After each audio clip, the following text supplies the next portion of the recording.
দর্শক, কয়েকদিন ধরেই আমরা আপনাদেরকে সামনে তুলে ধরছি যে যে বাংলাদেশের সীমান্তে পুশিন করছে ভারত 3 দিনে 300 লোককে, তারপরে আবার গতকাল আরো 60 জনকে। এটা কারণটা কি? ভারত হঠাৎ করে এটা কেন শুরু করলো? সেই গুজরাটের নাগরিক এনে ঢুকাই দিয়ে বলতেছে এরা বাংলাদেশে। গুজরাটের 37 বছর ধরে বসবাস করে সেই লোককে বাংলাদেশে পাঠাচ্ছে, এবং যাদেরকে পাঠাচ্ছে তাদেরকে চোখ বন্ধ করে বেঁধে আনতেছে। ওই যে আমেরিকার লোকজনকে, আমেরিকা যখন ইন্ডিয়ান লোকজনকে শেকল বেঁধে প্লেনে তুলে পাঠিয়েছে, ইন্ডিয়া হচ্ছে এখন শেকল বেঁধে প্লেনে তুলে না পাঠালেও তারা মোটামুটি চোখ টুক বেঁধে এবং নির্যাতন করে পাঠাচ্ছে। এটার কারণটা ঠিক ধরা যাচ্ছিল না। এখন চারদিকে যেটা আলোচনায়, ইন্ডিয়া একটা অন্যরকম খেলা খেলতে চাচ্ছে। পাকিস্তানের সাথে তার যে বাজাবাজি, এটা এসে কোনো না কোনোভাবে বাংলাদেশকে নিয়ে আসতে চাচ্ছে, বাংলাদেশকে ঢুকিয়ে ফেলতে যাচ্ছে। কারণ তারা মনে করে যে এখন পাকিস্তানের সাথে বাংলাদেশের সম্পর্ক ভালো এই গভর্নমেন্টের সময়। আচ্ছা, আমি বারবারই বলেছি রে ভাই, বাংলাদেশে 18 কোটি মানুষ তো এই সেন্টিমেন্ট না। বাংলাদেশে anti India, anti India, Pakistan anti Pakistan, এরকম বহু বছর ধরে আছে। তো সেই জন্য আপনি যদি ইনজেনারেলাইজ করে এখন বাংলাদেশের সব পাবলিককে আপনি খোঁচানো শুরু করেন, তাহলে এটা কেমন হলো? এর মধ্যে দিয়ে আরো একটা খবর আমাদের সামনে আছে, মনে করিয়ে দিই। কিছুদিন আগে ভারতের পত্রপত্রিকা একদম তোলপাড় করে ফেললো যে বাংলাদেশ তার সীমান্তে ড্রোন মোতায়েন করেছে।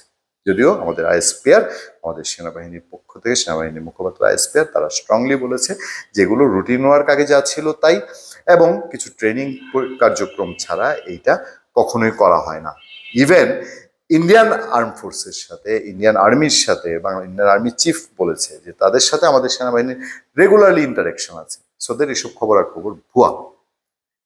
এই প্রেক্ষাপটে আমি আরেকটা জিনিস আপনাদেরকে মনে করিয়ে দিই, যে যেসব খবরাখবর আন্তর্জাতিক গণমাধ্যমে আসছে যে ভারত কেন হঠাৎ করে পুশিন করছে, এই পুশিনটায় তারা সামরিক উত্তেজনা তৈরি করতে চাচ্ছে বাংলাদেশের সঙ্গে।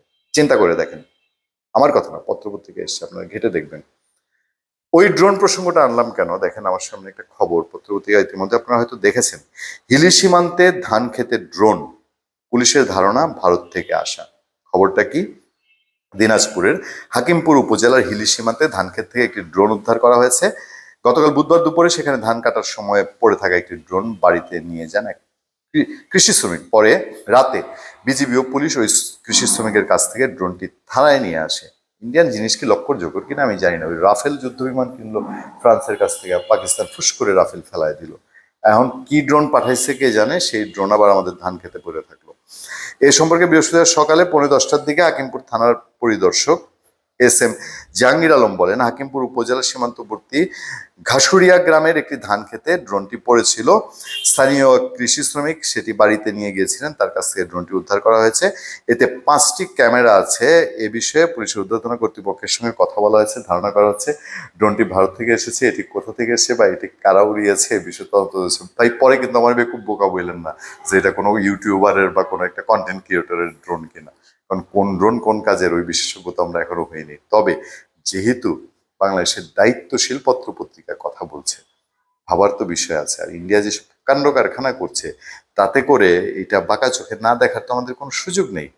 লোকাল ইউপি মেম্বার, একজন ইউপি সদস্য, তিনি বলেন দুপুর 12টার দিকে ভারতীয় সীমান্তের পিলার থেকে 300 গজ বাংলাদেশের অভ্যন্তরে মেরাজুল ইসলামের জমিতে এই ড্রোনটি দেখা যায়। তারপর এটা বাড়িতে নিয়ে আসেন।